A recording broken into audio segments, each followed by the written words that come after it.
Assalamualaikum warahmatullahi wabarakatuh. Hai para pencinta catur dan para caturmania, selamat datang kembali di Legenda Catur Dunia. Sekali lagi saya akan mengulas permainan Ian Nepomniachtchi di turnamen chess.com Rapid Chess Championship pada minggu ke-25 babak Swiss atau babak penyisian yang terjadi Sabtu malam kawan. Tadi pagi kita sudah lihat satu gamenya saat menghadapi dengan David Parafian kawan dengan tema King's Gambit. Sekarang gantian, temanya adalah Caro-Kann Defense saat menghadapi Jordan Van Forest di babak pertama. Langsung saja kita ke langkah pertama oleh Ian Nepo bermain dengan pion raja, pion E4, Caro-Kann Defense, pion C6, pion D4, pion D5, di sini kuda D2 variasi modern. Kalau variasi klasikalnya atau mainline-nya adalah kuda C3 kawan. Terjadi pertukaran pion, kuda di sini dibalas pertukaran, sekali lagi bisa kalian pukul balik menggunakan pion G juga. Tapi nanti langkah-langkahnya sama kawan, cuma urutan kuda ini berkembangnya yang berbeda. Ian Nepo memilih dengan kuda D2, terjadi pertukaran pion, dipukul balik oleh kuda. Kuda F6, terjadi pertukaran kuda di sini dipukul balik menggunakan pion E. Ini adalah variasi Tartar Cover. Kalau kalian memukul balik menggunakan pion G untuk membuka lajur G ini kawan, ini adalah variasi Bronstein atau variasi Larsen. Jordan Van Forest memilih memukul balik menggunakan pion E dan dilanjut pengembangan gajah gelap E3, perkuat posisi pion pusatnya. Di sini langkah utama adalah pengembangan gajah gelapnya terlebih dahulu kawan bagi hitam ke petak D6. Ada juga yang memainkan pion G6 atau ada juga yang langsung mengeluarkan menteri ke petak B6. Dua langkah inilah kawan yang paling kuat menurut Stockfish. Di sini Jordan Van Forest memilih dengan menteri B6, langsung memberikan tekanan bagi pion yang ada di petak B2 ini kawan, dan di sini benteng B1 jawaban Ian Nepo. Kalian tidak akan suka kawan dengan blokade pion B3 seperti ini. Karena ini akan dimanfaatkan oleh hitam melakukan skak di sini, kalian sudah tidak bisa lagi untuk memblokadenya dengan pion C, nanti benteng kalian bisa tewas. Kalau di sini gajah D2, ya menteri akan ambil pion ini kawan. Kalau terjadi pertukaran gajah di sini masih bisa dipukul balik oleh hitam, hitam akan untung kawan. Tapi di sini benteng B1 juga tidak disukai oleh Stockfish. Di sini ada jebakan kecil yang bisa kalian terapkan, tapi jebakan semacam ini juga tidak akan berlaku kepada Grandmaster atau paling tidak pemain yang sudah mapan. Tapi bagi pemula, bolehlah dicoba kawan. Yaitu menggoda menteri hitam untuk ambil pion ini. Tapi menteri hitam nanti akan tewas karena di sini adalah discover check atau open skak. Jadi saat menteri putih melangkah ke peta E2 ini kawan, kemungkinan hitam akan melanjutkan pengembangan gajah terangnya terlebih dahulu untuk antisipasi open skak. Baru putih di sini bisa bermain dengan pion C3 untuk perkuat posisi bangunan pionnya, membuka akses menteri menjaga pion dari ancaman menteri hitam. Dan di sini mungkin menteri hitam akan keluar ke peta A5 atau juga mundur ke peta C7. Oke, kita kembali ke langkah aslinya. Jadi benteng B1 dipilih oleh Ian Nepo, selanjutnya gajah gelap D6. Di sini gajah D3 dan rokade oleh Jordan Van Forest, kuda berkembang ke peta E2. Untuk antisipasi kena pin-pinan kawan, kalaupun gajah nanti bergerak ke petak G4 seperti ini, ya masih bisa nanti diantisipasi dengan pion F3 untuk memblokade pin-pinan semacam ini. Tapi kemungkinan ya pion C3 terlebih dahulu sebelum juga melakukan rokade. Pion H3 juga bisa dimainkan untuk usir gajah. Oke, kita kembali ke langkah aslinya. Jadi pada posisi ini tidak dengan gajah G4, melainkan dengan benteng E8 terlebih dahulu, lanjut Jordan Van Forest. Rokade oleh Ian Nepo, kuda berkembang ke petak D7 sebelum mengembangkan gajah terangnya, dan di sini pion C4 langsung dimainkan oleh Ian Nepo untuk kontrol petak pusat kawan, semakin solid di petak pusat di area outpost ini. Menteri hitam C7 berada satu diagonal kawan, dan langkah terbaik pada posisi ini adalah pion G3.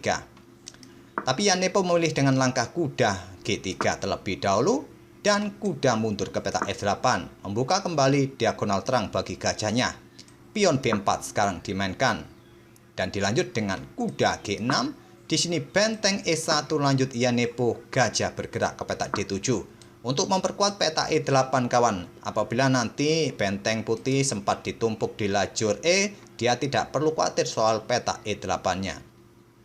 Apalagi juga pada posisi ini petak-petak yang lain juga kurang bagus kawan. Kalau berkembang ke peta ini juga blokade lajur E itu sendiri. Kalau naik ke peta ini sudah ada gajah, ada kuda, ke peta ini pun sudah ada menteri kawan.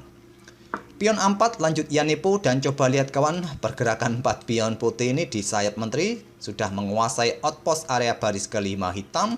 Di sini gajah bergerak ke peta F4 lanjut Jordan Van Forest menantang pertukaran gajah gelap ditolak menteri D2. Jordan Van Forest tetap melanjutkan pertukaran gajah. Dipukul balik menggunakan benteng. Memukul balik menggunakan pion menurut Stockfish lebih kuat kawan. Di sini benteng A bergeser ke peta D8 mungkin akan dimainkan, atau benteng hitam ini langsung naik ke peta E7 dengan ide mendobel bentengnya. Mungkin itulah yang tidak disukai oleh Ian Nepo, langsung memukul balik menggunakan benteng. Kembali lagi, Jordan Van Forest langsung menerima tantangan pertukaran benteng pukul benteng, barulah sekarang dipukul balik menggunakan pion. Coba bayangkan kawan, coba imajinasikan ke depan, kalau putih sudah mempunyai pion-pion semacam ini, apakah nanti putih ini berhasil menciptakan sebuah pion bebas yang cukup masif di area pusat ataupun sayap menteri? Menghadapi hanya 3 pion hitam ini saja kawan. Jordan Van Forest benteng E8. Sekarang pion C5 untuk kontrol peta-peta ini untuk mendapatkan penguasaan ruang dan dibalas dengan pion A6. Kuda manuver ke peta E7, benteng bergeser ke D8 merupakan 2 pilihan yang kuat menurut Stockfish. Tapi di sini pion A6 dimainkan oleh Jordan Van Forest, Ian Nepo melangkah kuda E4. Jelas sudah tujuannya adalah peta D6. Dilanjut dengan langkah gajah E6. Di sini kuda langsung lompat ke peta D6 kawan, ancam benteng, benteng D8. Dan di sini kawan, Ian Nepo langsung sikat kuda agar kudanya nanti tidak diganggu oleh kuda hitam kawan. Pada posisi ini kuda ini bisa saja lompat ke sini dan menantang pertukaran kuda. Itulah kenapa di sini Ian Nepo langsung melakukan pertukaran gajah dengan kudanya. Di sini mulai sudah turun hujan lagi kawan di area kami, di area Sidoarjo Surabaya. Jadi suaranya nanti agak sedikit berisik, sedikit agak noise. Oke, kita lanjut. Di sini Jordan Van Forest memukul balik menggunakan pion H. Sekarang pion E4 dan dibalas dengan pion G5. Pion H3 untuk menghentikan laju pion hitam ini kawan. Sekarang menteri bergerak bergeser ke peta E7 oleh Jordan Van Forest, dibalas benteng bergeser ke F1 untuk memperkuat peta ini kawan dari ancaman pion untuk didorong ke depan. Dan selanjutnya adalah pion B6 tantang Jordan Van Forest, pion A5 balas Ian Nepo. Terjadi pertukaran pion B pukul pion A5, dipukul balik oleh pion B, dan benteng hitam keluar untuk mendapatkan lajur B yang terbuka penuh. Menteri D3 incar pion, menteri bergeser ke peta A7. Dan di sini benteng B1 tantang Ian Nepo menantang pertukaran benteng, ditolak. Pion F5 dimainkan. Benteng putih diangkat Ian Nepo untuk incar pion-pion ini ke depan kawan. Dan di sini pion F pukul pion E4 terlebih dahulu dengan tempo ancam menteri, dipukul balik oleh menteri. Dan tentu saja kembali nanti bergeser tidak lagi mengincar pion A6 tapi peta C6. Menteri hitam bergeser ke peta C7 membiarkan benteng putih ambil pion A6. Tapi nanti ya kompensasinya benteng hitam ini bisa naik kawan. Di sini kawan, menteri pukul pion C6, lanjut Ian Nepo, terjadi pertukaran menteri, dipukul balik oleh benteng putih. Dan firasat saya tadi benar kawan, putih berhasil menciptakan 2 pion bebas terkoneksi, cukup merepotkan ini. Dibalas dengan langkah benteng B1 oleh Jordan Van Forest, raja naik ke peta H2, dan di sini benteng naik ke peta B2. Mengepin pion kawan, diikuti gajah bergerak dan pion ini tewas.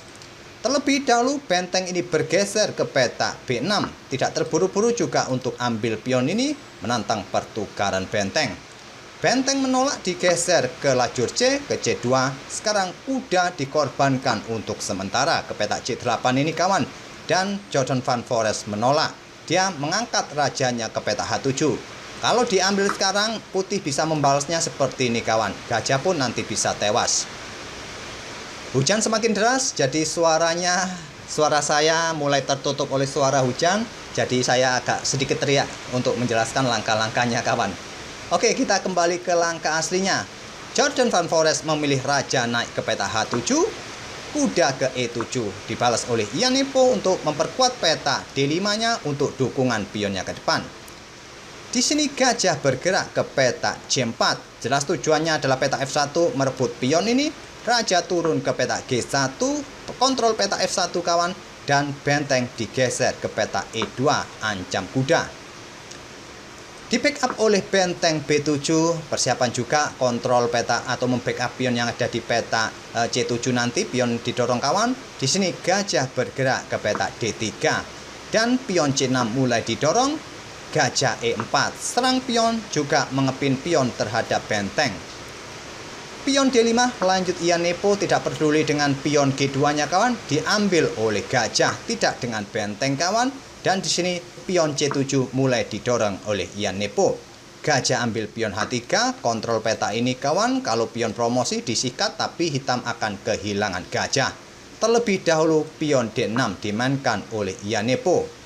Benteng G2 skak, raja ke H1 dan benteng bergeser ke lajur C, perkuat peta C8. Di sini benteng naik ke peta B8, lanjut Ian Nepo. Sekarang benteng bergeser ke lajur D, tidak lagi ke peta atau ke lajur C. Dan Ian Nepo menggeser bentengnya juga ke lajur D. Gajah bergerak ke peta E6 dan pion D7 dimainkan. Di posisi ini Jordan Van Foreest menyerah, karena sudah tidak bisa lagi kawan untuk menghentikan laju pion C ini. Kalau sekarang benteng ini yang digeser ke lajur C untuk mengantisipasi pion ini promosi, ya seperti ini jadinya kawan. Pion inilah yang bisa promosi gantian. Saya rasa tak perlu kita lanjutkan lagi. Dua langkah berikutnya adalah skakmat kawan. Di sini pun juga bisa skakmat. Skakmat. Di sini ada kuda, tidak bisa kawan. Raja bergerak ke sini, skakmat.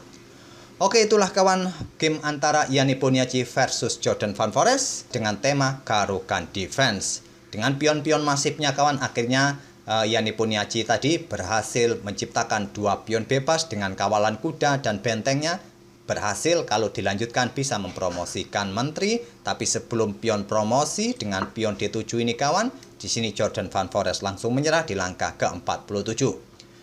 Di babak knockout nanti, kemungkinan Ian Nepo nanti akan bertemu dengan Hans Niemann di babak quarter finalnya kawan. Kalian bisa melihat live streamingnya, cuma waktunya agak sedikit malam. Waktunya mengikuti waktu Amerika ini, penyelenggaraan yang ada di chess.com. Biasanya di tengah malam baru mulai kawan. Oke, itulah kawan permainan dari kedua pemain. Semoga kalian terhibur dan mempunyai referensi dalam permainan Caro-Kann Defense, khususnya variasi modern ataupun variasi mainline. Kita akan bertemu di video-video berikutnya. Terima kasih. Wassalamualaikum warahmatullahi wabarakatuh.